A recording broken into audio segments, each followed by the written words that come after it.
But Vestal Goodman was at a concert one time, and she said, we get all these requests every night, and she said, you get to a point, if people like it, great. If they don't, tough. So, if you don't like it, tough until you tell Tom not to let me back up here anymore. No, I have done a similar one to this before, but as you go back and read, we were talking this morning, just reading through the I think it was in Luke and where we were in Sunday school this morning. We've read through it who knows how many times, but we found something again today. Or this week, I think Matthew said, and I found something again today that I'd never seen before. So you see things all the time. And then last Sunday, I heard a sermon on this. This was already planned, so I didn't steal it. But there's some truths in here that I love Genesis. It means beginnings. The end has been revealed from the beginning. We know what's coming from the beginning. If you haven't read the whole book, read it. It's very good. So we're going back. One of the things on Wednesday nights, when I first started coming here, it kind of drove me a little crazy, I won't lie. But I knew we were going somewhere, and I knew it was deep, and I knew it was good, so I toughed it out. But Tom would always say, let's review. Well, he'd review about 25 minutes and get about 5 minutes of new stuff in there. Then next week we'd do the same thing again and review. But you have to review. If you look at the sermon, look at Stephen's sermon. It was a review of everything they knew. It was a review. Paul, he would review the things that they knew. So we're going to review just a minute or two. And all this is going somewhere because it matters. Do you have a special place physically? A special place out there somewhere that just means something? Anybody want to? A lot of people will say the altar, where they got saved. A special place that matters to you. This place matters to God. All throughout the Old Testament, you read and read, and something happened here, and what would the person do? If something big and monumental happened there, what would they do? They'd build an altar. They would build something to remind them. And it's even commanded them, build this here, so when your kids come and ask, you can tell them. You may know what the offensive altar is. Remember the offensive altar? When the tribes were going back across the Jordan River after the conquest was over in Joshua, they built the offensive altar. And they thought, the rest of the Israelites thought, well, the other three tribes, they're getting ready to sacrifice on this altar that's not right. But they built the altar in memoriam, so when the time came, they could explain what happened. If you look and you study the Red Sea crossing where it was at the beach at Nuweiba, down there in the Gulf of Aqaba, you can see the shadow of it on Google Earth if you know where to look. But Solomon, they knew where these places were. We have a hard time now because the records get lost throughout, but Solomon knew where the Red Sea crossing was. I believe that the children of Adam and Eve knew right where the Garden of Eden was. Probably saw it. It wouldn't have been hidden yet. The flood hadn't happened and wiped everything out, but they knew where the Red Sea crossing was, and there are actual pillars on both sides that have Jewish inscriptions all the way around them. Solomon had them placed there. At least that's the tale. But it is Hebrew writings.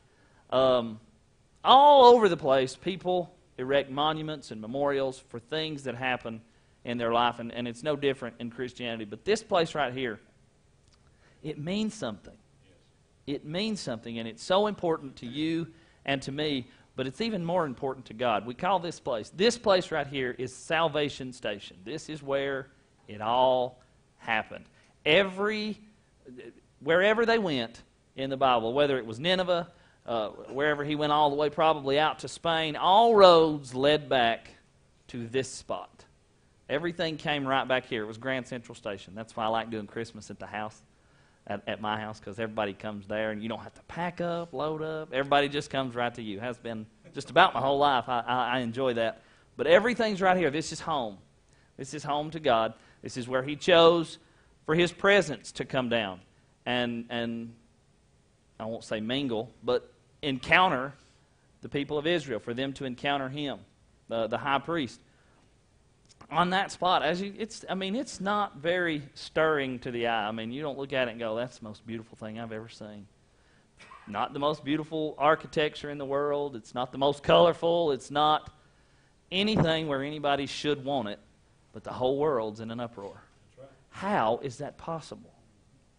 You go to, New Jersey, and nobody's going to throw much of a fit if you want to build in some suburb of Trenton, New Jersey. Nobody's going to get too mad about that.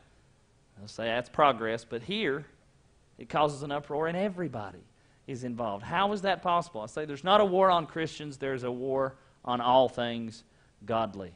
All things godly. There's a war on life. There's a war on marriage. There's a war on Israel. Those things matter to God, and Satan's doing everything he can to attack it. I got to thinking this morning. We were talking about the crucifixion and everything going through. The devil tried to kill Jesus several times before he went to the cross. Now, I will take someone's opinion. I don't think he wanted him to go to the cross. I think he knew if he did, he was finished. But he had to get him out of the way. I don't know, well, he's not, there's no way he could know. He's not omniscient. He did not know the course of the events that would happen when Judas went and betrayed Jesus. He could not have known that. He's not omniscient as God is. He does not know everything that's going to happen. But he tried and tried and tried his best to keep Jesus from the cross. He knew if he went through the prescribed manner that he was toast. He was done. So now he's doing everything he can. You think he'd learn. He's never going to win, but he's the father of all lies, and a characteristic of someone that lies all the time is they eventually start believing their own lies. He's got to, and this is key right here. This is key to this place. So what we're going to talk about today is the sacrifice of Isaac. Now, when we talked about last week, or a couple weeks ago, where'd that pointer go? Hey, there it is. We talked about that building right there. The Dome of the Rock, and then Al-Aqsa Mosque right here. That's your main holy site. People always attribute what event to that place? The sacrifice of Isaac. There's nowhere in Scripture that it says it happened right there. What is there? What's underneath there? There's a rock. It was used as the threshing floor. Ornan, the Jebusites' threshing floor. That's where he threshed the wheat. It was a large flat area. David went up there to stop the angel, to make atonement with the angel and say, hey, let's stop this. And the angel stopped there and put his sword back in his sheath, and he spared Jerusalem. He was not going to go any further. And God said, that's it, right there. That is where you're going to build my house. Well, that's where your son, Solomon, is going to build my house. David made all the plans, got all the preparations ready. It was ready to go when Solomon became king. He could get started. But we always attribute it to this is where Isaac was sacrificed. And I did too until I went to Israel. And it's on the Garden Tomb area is owned by the British Bible Society. I was reading this. I forgot the phrase they used. I was reading some objections, and I'll get to that in just a minute. I forgot what it said, but I'll look at it in just a minute. Those are just a few of the things here. Anybody know what that is? It's in 1900. What do you see? You see a rocky outcropping here. You kind of see the top of a hill. You see a road. I'm not sure if that's the Jericho Road. No, that would be on down. That would be on south a little bit. This is what people call Gordon's Calvary, the place of the skull. Golgotha. There are two places in Israel, the Church of the Holy Sepulchre and this place right here. I mean, look at it. There's nothing there. There's a bus station here now, and it's crowded. We'd be going. Our guide was a Jew, but we were Christian. He'd say, please pray for a parking spot. Pray for a good parking spot. So we prayed for a good parking spot, and closed our eyes as he parked that bus everywhere that it did not need to be. But it's up there in the Arab quarter. It is. But then you've got this one little area right here that's owned by the British Bible Society. It's over off to the side. Up here now is a Muslim cemetery. You can't get there. I wanted to go there, but I couldn't go up there. One of two big Muslim cemeteries right there together. There was a guy from England. His name was Peter. He tried to walk through the cemetery in front of the eastern gate. I was like, no, they'll shoot you if you go in there. That's what it looked like in 1900. This is probably a little better view of it. Probably around the same year, you can see what they call the place of the skull. I'm not going to focus on the skull in the hill. I'm focusing more on the location. The top of the hill there is probably where it was. I read an objection earlier, and I want you to remember this objection. It said, nowhere in the Bible does it say that Christ was crucified at the top of a hill. So just remember that. Nowhere does it say Trinity. Nowhere does it say rapture. Nowhere does it say he was crucified at the top of the hill. But if you study enough, you'll find it was on top of a hill. Speaking of execution grounds, Shelley tells me all the time, you go in all these different directions and you finally bring it together at the end. I'm going to do that. What do you know about execution grounds in the Jewish faith? In a city like Jerusalem, what were the requirements of an execution ground? Had to be outside the gate. Why?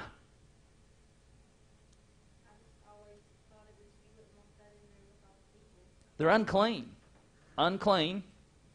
It has been said that the shadow of a Pharisee could not pass over a dead body. They were considered unclean. The next time that I go over this, I'm going to show you a bridge that went from the temple to the Mount of Olives, and it was for the Pharisees and the priests to keep them from encountering the filth and the death and everything that was in the bottom. They couldn't be around it. It would have been considered unclean. This is another view from it. This is looking south just a little bit. But you'll see not much of anything. What I want to show you here, this was a grotto called Jeremiah's Grotto. There were a lot of caves and quarries in there. They quarried out stone. Things like that were going on during the time of Solomon. So moving on just a little bit. All right. What do y'all know about Clinch Mountain? Anybody ever driven over it?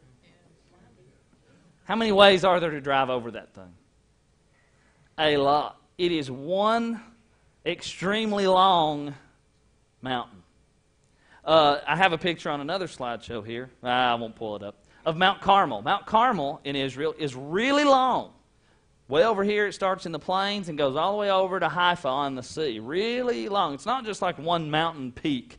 It's a really long piece of real estate. And that's kind of the same thing with Mount Moriah here. And what you get, if you'll take a look at it, we consider this mainly Mount Moriah, but it really goes all the way up there. All the way to the outside point of the gate. Here's the gate. That was the gate that would have been the old city walls. There's another one out here that was built later, but this one here is the one that was there in Jesus' day. The place of execution had to be outside the city walls. Where did the place of the sin offering have to be? Tom knows this. See, everything makes sense. God's a God of logic. There's nothing that is hidden from you. He doesn't sit up there and hide and say, well, I hope they figure this out. He spells it out for you. The sin offering, which the Bible clearly tells us Jesus was the sin offering, had to be offered on the northern side of the altar. I got to looking at why. Do you know why, Tom? It's just what he said. It is what he said, but it was probably a practical thing. You had the water basin and the doors and all kinds of different things in the way, and the only available option was really to the north. He set out the prescribed manner, said you sacrifice it north of the altar, and that is where the sin offering is to be sacrificed. This is north of the altar, because this way is looking East. I was like, wait a minute. It's kind of turned sideways a little bit for you. Highest point again right here. This is probably from the British Bible Society's little patio they have there. But when I went there, basically this is what Mom and I were looking at. You can see right there where it says highest point, there's a lot of gravestones up there. But he said that right there was the place where Abraham offered Isaac. I thought, oh, where are we? That's not what I've heard my whole life. That's not what I've been taught my whole life. It was under the Dome of the Rock. That's where it was. No questions asked. But when he started explaining, he went through all this and was telling us why that this is where that it was. It made perfect sense. Nowhere do we have anything about a temple, a dwelling place, a threshing floor, anything in the account of Abraham and Isaac. What we have in Abraham and Isaac is a story of deliverance and escape from death. Nothing about the side of a temple, the side of the Shekinah glory coming down. Nothing about any of that. So what we're going to do is we're going to travel back in time here. We're going to imagine. I want you to imagine that you are one or the other. We always focus on Abraham. I want to focus on Isaac, because as hard as it might have been for my daddy to sacrifice me sometimes, except when I ran out of gas. That was a bad night. It was about midnight when I got home. That was a bad night. I ran out of gas.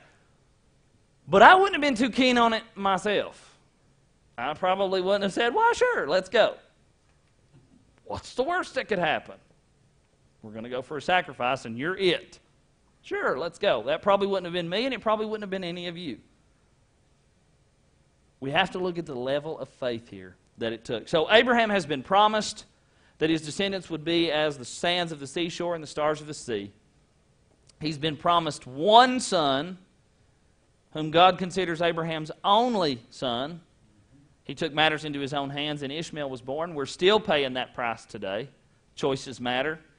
So let's look in 22, verse 1. And it came to pass after these things that God did tempt Abraham, and said unto him, Abraham, he said, Behold, here I am. This wasn't a temptation to do evil. God cannot tempt you to do evil, but he can test you to see how far you will go for him. And he said, Take now thy son, and emphasizes thine only son Isaac, whom thou lovest, and get thee into the land of Moriah. Is this the first mention of this area in the Bible? It's the first mention of Moriah, but there's one other instance where the city is referred to, just a few chapters before, in Salem.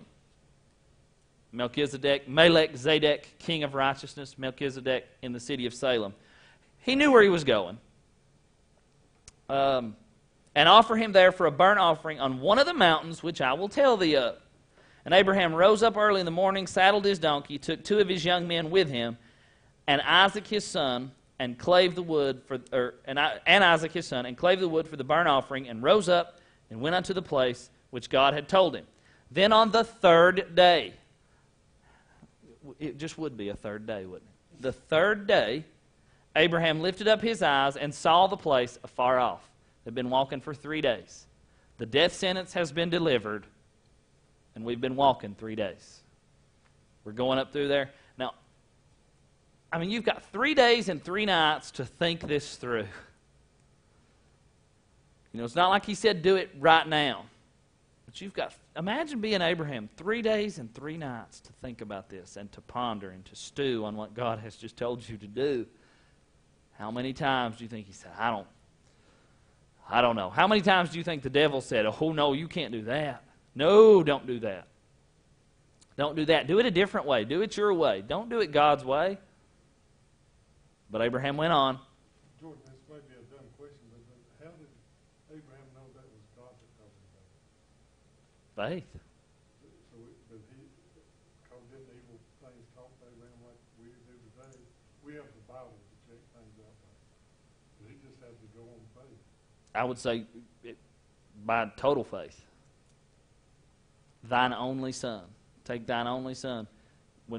that would probably be the key there for me if I was Abraham listening. Thine only son. Me knowing I've got two, but only one divinely promised son.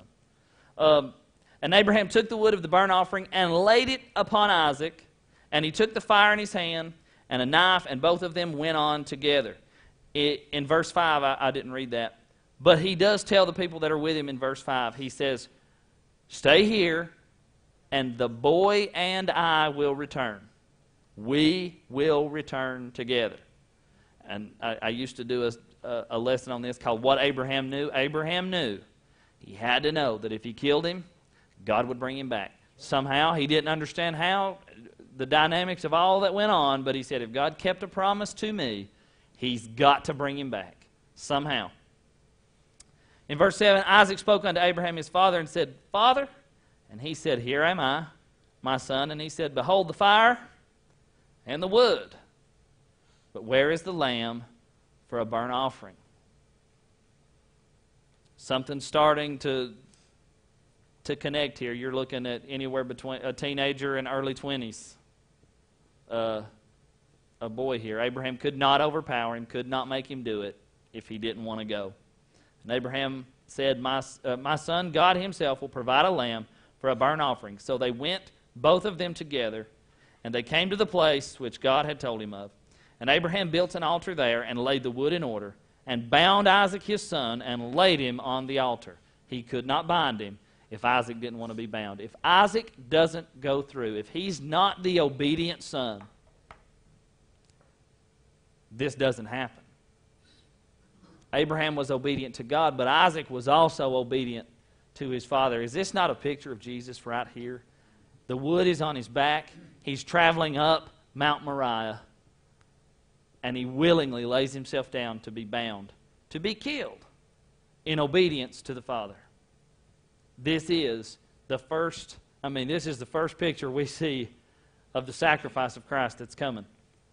And Abraham stretched forth his knife and took the knife to slay his son. And the angel of the Lord called out to him from heaven and said, Abraham, Abraham. And he said, Here am I.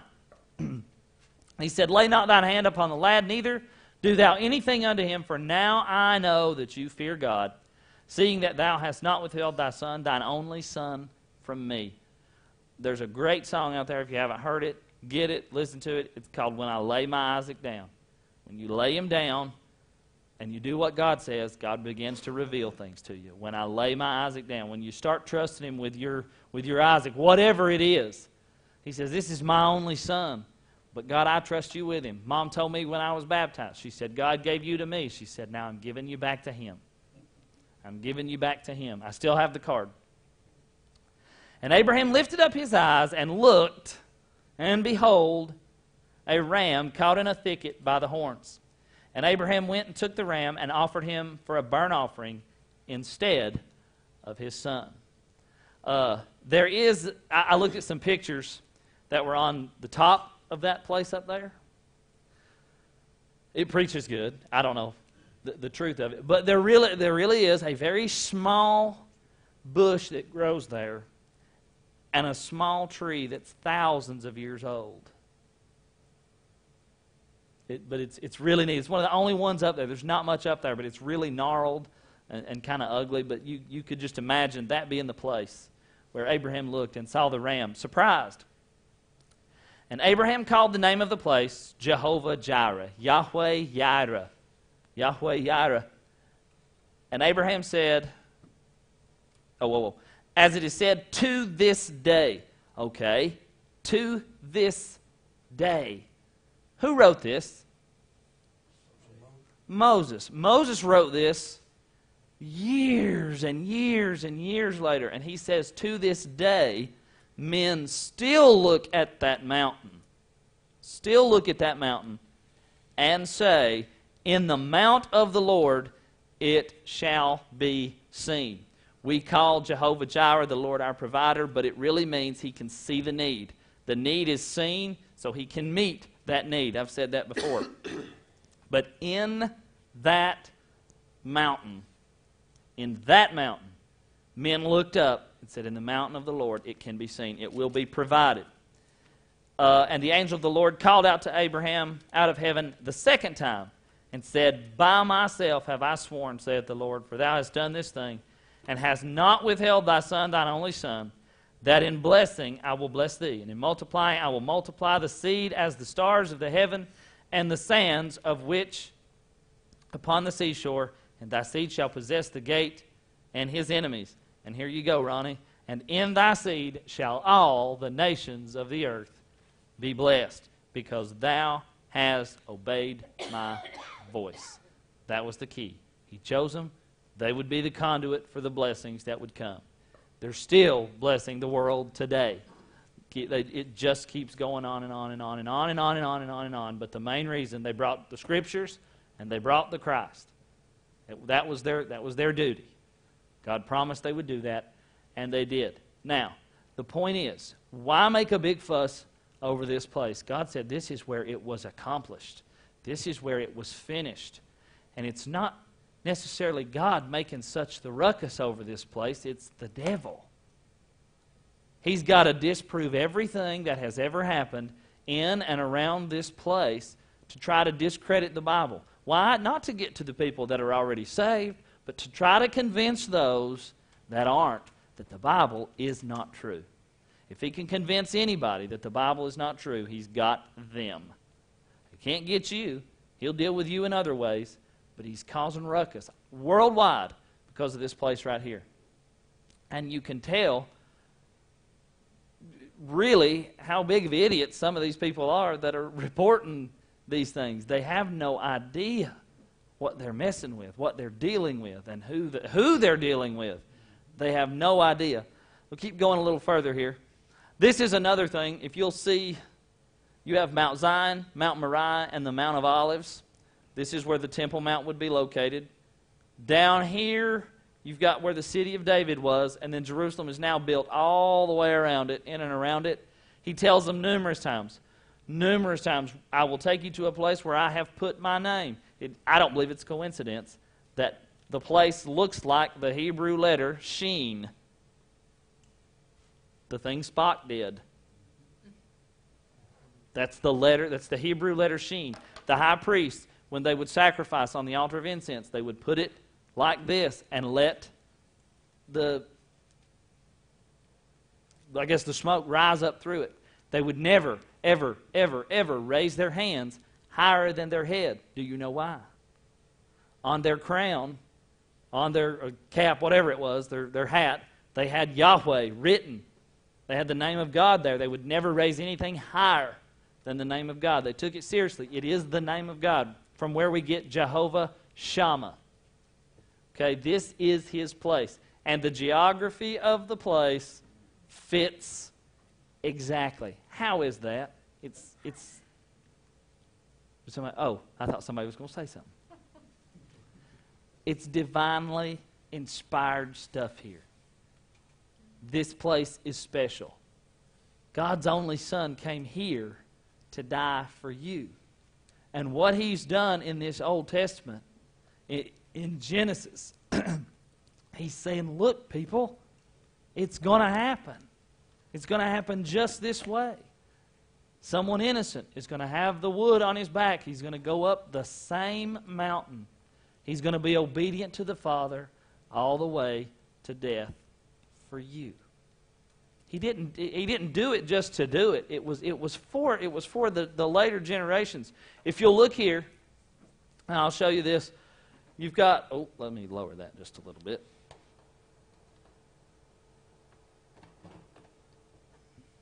It's a little bit, ain't it? If you look here, you can see Mount Moriah. It's a really long mountain. You can call it a mountain.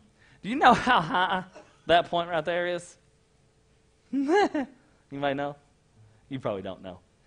It's really weird, the elevation change. We were in Jerusalem, or we were at the Dead Sea, the lowest point on earth, and you're right beside Jerusalem. Jerusalem's up there, and you travel up forever. Did you go to the Dead Sea and then straight up to Jerusalem? Well, it was like driving from here to Cosby, where I used to live, uphill. It was like 30 minutes, and we kept going. Of course, we went through some checkpoints and things. But I remember crossing that hill and getting the first glimpse of the city, squalling, listening to Jerusalem by the hoppers the whole time. Couldn't wait. I think I went and spent 10 days over there just to get to go here. But that right there is 777 meters above sea level. You'll get that later. 777 meters above sea level. That right there is the point outside the city where Abraham offered Isaac on the Mount of Moriah. Had nothing to do with where the temple was. The temple was where the angel of the Lord stopped, and David began preparations for the temple. This site was being preserved for something else. You say, well, it shouldn't have been inside the city. They carved through it. They carved through the mountain, began to quarry a lot of it out, but this is all part of the same mountain. You'll see the wall goes through it today. The Damascus Gate, you go out the Damascus Gate today to get there. North of the altar, a site ready to go. We were talking about execution places earlier. How many do you think there were in seeing that death and dead bodies? It was not a sport to the Jewish people like it was the Romans. I don't know if anybody has seen the movie Paul, Apostle of Christ. Does anybody watch it? Did y'all watch it? The first scene blew my mind. I knew he had the hanging gardens where he would light people on fire. I had never seen it portrayed. Nero, the Roman emperor. It was a sport. They loved death, and there was no designated place. They just killed anybody, anywhere. They would set the Christians on fire alive to light the streets and the gardens in the city of Rome. I love the movie. It gives you a real sense of how dangerous it was to live in that city. How dangerous it was for Paul and all the people in and out of there. It was really good. So if you haven't seen it, get it when it comes out on DVD, because I think it's about done with its theater run. There probably would have been one place. Probably one place of execution outside the city walls. This has been identified quite possibly as the stoning place of Stephen. It was an execution ground. I read an objection to this. It said, nowhere in the Bible does it say that Jesus died on a hill. Nowhere. And you know it doesn't. It doesn't say Jesus died on a hill, so to speak. But it's in the language. Calvary, does anybody know what that means? The word Calvary, we look at it as the place of the cross, a place of redemption, but it has a meaning in Greek. Cranium. Why do you think your cranium is called the cranium? Because it is the summit. It's the top. This place up here is the summit of Mount Moriah. It was the peak. It was the top. 777 meters above sea level. The place God's perfect plan played out. And it's all centered in Jerusalem. It's got to be. Because he's not coming back to New York or New Orleans or Atlanta or Cosby or Newport or Paris or Rome. He's not coming back to those places. He's coming back to this place because this place is special. It is special to God. You've got special places in your life that you go. We mark things for events, good or bad. We mark them. God does too. And he has marked this place with his name. And his perfect plan was accomplished right here. You got victory in the battle of the ages that Tom was talking about this morning, right there. Outside the city walls. That's why I showed you that road earlier. There would have been a road that went by it. Definitely a road that would have went by it. The Romans would crucify people on the side of the road, row after row, or just cross after cross after cross after cross after cross, all the way down through there.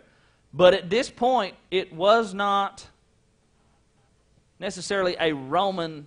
It was still a Jewish execution ground, and they would do that. Why would they not? Why would the Romans just not take liberties with their execution practices? Same reason that they went ahead and crucified Jesus anyway. If they hadn't, there would have been an uprising. All that Pilate did was to keep the Jews from causing an uprising and him losing his head, as we said in the play. So, this place right here, where I plan to go from here is to show you what is to become of all this. Where are we going from here? Last week I showed you why the Temple Mount is where it is. This week, the importance of this mountain. Does anybody know a Jewish tradition about this mountain? What they call this place? They call it the foundation stone. You may know why. They believe that God stood there when He created the earth. The center of the known universe, well, not the known universe, the center of the universe is right there. The center of all spiritual battles is right there. It all boils down to that hilltop. Do you believe what happened there? Do you accept what happened there? And do you receive what He did for you there? It's all right there. You got to deal with Jesus. Pilate was talking, we talked this morning about Sunday school. What should I do with this Jesus? You got to deal with Jesus. You got to deal with this place right here. You got to deal with what He did in this location. Then we're going to talk about what is coming in the future. When all this starts to wrap up, where we'll be, who will be there, what will be there. Anybody got any thoughts or comments? It's 7 o'clock. I feel like I kind of rambled on, but if you got questions, stop and ask. Ronnie does. He don't care. Anybody got anything? I hope you learned something and you can kind of take something with you, but God makes sense. Tom told me one time God is a God of logic. He does not do things in a chaotic way. Everything has its prescribed order, its manner. Everything is revealed. He's not hiding anything. He wasn't hiding it from them. He's not hiding it from us. Anybody got anything? Well, good. Maybe. All right, let's pray. Heavenly Father, Lord, thank you for just being able to have the freedom to go in and study these things and to learn more about the grandest plan in all of the universe to save our souls and where it happened and why it happened, Lord, and that it did happen. You came to this hill, died for us, and were raised 3 days later. Isaac was delivered from death 3 days later, and you were delivered from death 3 days later. Thank you, Lord, for that. Lord, help us to see the lessons in Isaac and Abraham and being obedient to you, and that obedience brings blessings. Peace comes on the other side of obedience. When we obey, we get the peace of knowing we've done what is right. Help us to do that. Help us to follow you. Help us to be as obedient as Isaac is, even if it is to death one of these days. Help us to be bold in that. Lord, I pray that you be with us as we leave this place and bring us back to learn more and hear more and fall more and more in love with your word, Lord, and see that there is so much in there to learn. And Lord, it just blows my mind, all the stuff that's in this book. You continue to amaze me. Thank you for that. I pray that you be with us as we leave. Bring us back at the appointed time. In Jesus' name, amen.